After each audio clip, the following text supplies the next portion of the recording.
Okay, I'll go to it straight away. We don't have much time. Distinguished delegates, industry leaders, ladies and gentlemen, it's an honor to stand before you today to discuss a topic at the heart of our continent's energy future: the role of African LNG in a dynamic export market.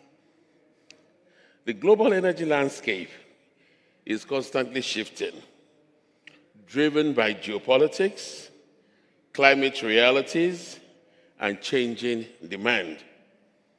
Today, LNG is no longer a niche commodity. It is a critical fuel that links continents and provides a bridge to a lower carbon future. Global LNG trade is expected to exceed 500 million tons by the end of this decade, with Europe and Asia as the primary drivers of this growth. Africa, with an estimated 850 trillion cubic feet of natural gas reserves, about 6% of the global total, is a rising force. Our continent currently supplies just under 10% of global energy trade, but with the scale of projects underway, this figure could double within the next decade. Nigeria, a pioneer in African LNG, remains a top global exporter. The Train 7 expansion project will boost NLNG's capacity from 22 million tons per annum to 30 million tons per annum. Greenville LNG already serves as a small-scale virtual pipeline, delivering LNG to domestic industry clusters.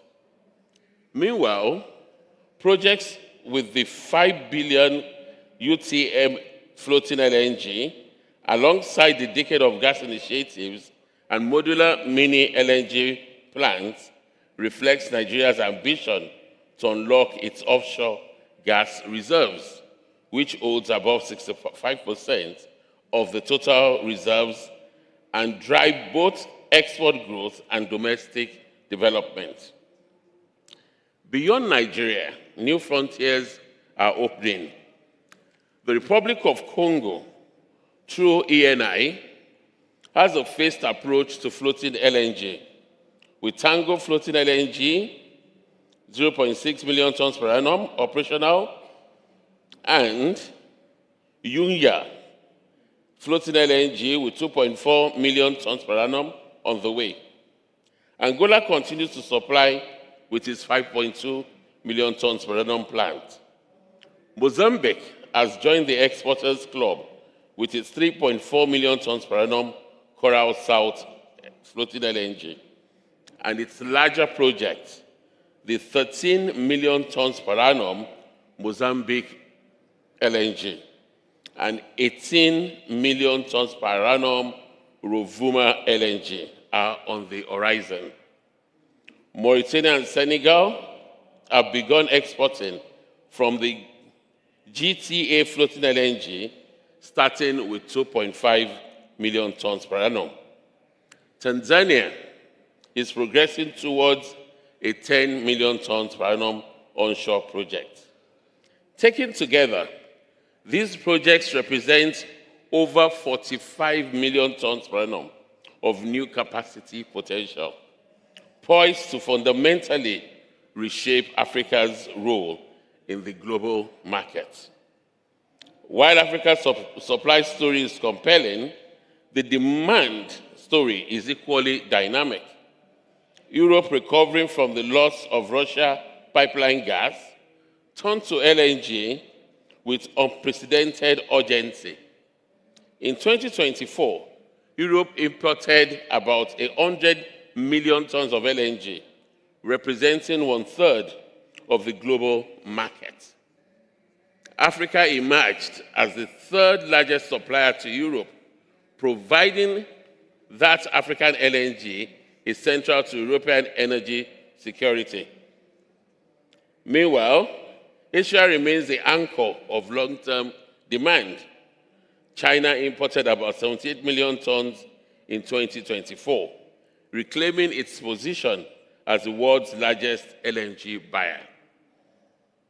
Countries like India, Pakistan, and Bangladesh are increasingly turning to LNG, and South Asia is developing import terminals at a rapid pace. For Africa, this represents a dual opportunity to serve Europe's short and medium-term security needs while anchoring long-term growth in Asia. While the opportunity is immense, we must also address three key challenges. Competitiveness. We must streamline project execution, attract capital to remain competitive against aggressive expansion in the US and Qatar. The US alone is on track to add 100 million tons per annum of new capacity by 2030.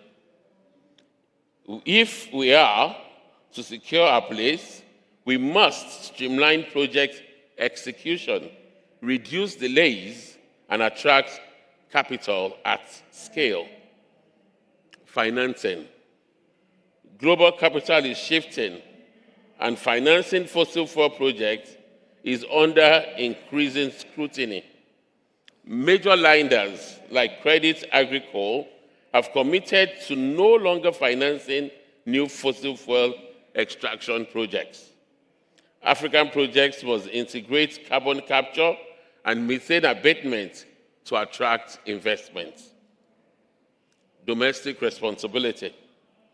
According to the African Development Bank Group, over 600 million Africans lack access to electricity. This figure represents nearly half of the continent's population and accounts for over 80% of the global electricity access gap. It would be a moral contradiction to export energy while our own communities remain in darkness. We must balance export ambitions with domestic energy access, industrialization, and job creation. The role of African energy is in threefold: a reliable supplier to the world, our strategic location between the Atlantic and Indian Oceans is a unique advantage, enabling producers to supply both Europe and Asia with shorter shipping times, lower costs, and greater flexibility. Two, a catalyst for Africans' own development. We must use our gas to fuel our own industries and power generation.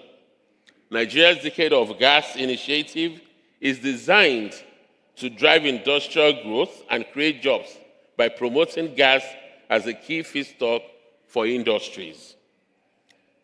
Three, a model of sustainable LNG, demonstrating that Africa projects can meet the highest environmental standards and align with global decarbonization goals. If we succeed, Africa's LNG export capacity could rise to 70 million tons per annum today to more than 120 million tons per annum by 2035, fundamentally reshaping global supply patterns. And crucially, this growth will not only transform global markets, it will transform African lives. In conclusion,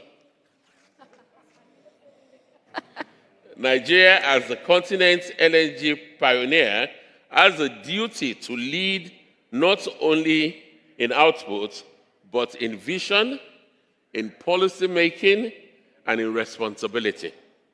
Together with our African peers, we have a chance to demonstrate that this continent can deliver energy that is secure, competitive, and sustainable, resulting in a better life for our people. Thank you.